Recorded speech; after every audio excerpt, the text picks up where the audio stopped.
السلام علیکم، S M news کے ساتھ میں ہوں مقدر رضا۔ ایس ایم نیوز اسٹوڈیو میں خوش آمدید۔ خبروں کا سلسلہ بڑھاتے ہوئے خبر شامل کرتے ہیں۔ میرپورخاس سے آل پاکستان قومی اتحاد کا اجلاس چیف سردار محمد خان عرف بابو کوری کے زیر تمام گاؤں حاجی لکوانڈو کوری میں ہوا کہ جس میں مختلف برادری کے سرداروں نے شرکت کی۔ اسی حوالے سے بات کریں گے ایس ایم نیوز کے نمائندے محمد خرم قادری سے۔ جی خرم، آگاہ کیجیے گا اس حوالے سے۔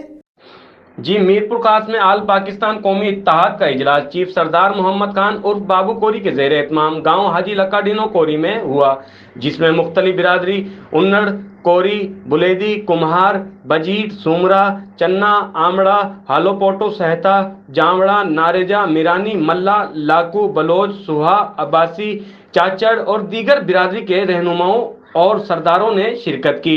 اس موقع پر آل پاکستان قومی اتحاد کے chairman jam Feroz انڑ، Sardar Muhammad Khan کوری، Sardar S S P Nisar Channa, retired D I جی رکیو میرانی، پاکستان کوری اتحاد کے مرکزی جنرل سیکرٹری محمد صالح کوری، انڑ اتحاد کے رہنما عبدالسلام انڑ اور دیگر نے کہا کہ آل پاکستان قومی اتحاد بنانے کا مقصد ہمیں ان تمام قوموں کو ساتھ لانا چاہیے جو ہماری قوم کو مضبوط بنا سکے، جو سندھ میں ترقی پسند، خوشحالی اور تعلیم کے نظام کے ساتھ اپنے حقوق کو اس پلیٹ فارم سے لے سکتے ہیں۔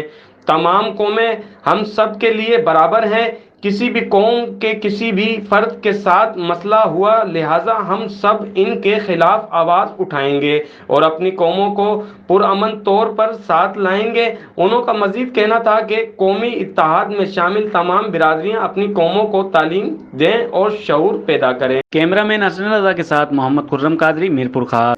بہت شکریہ خرم تفصیلات سے آگاہ کرنے کے لیے۔ اب تک کے لیے اتنا ہی، مزید خبروں کے لیے دیکھتے رہیے ایس ایم نیوز۔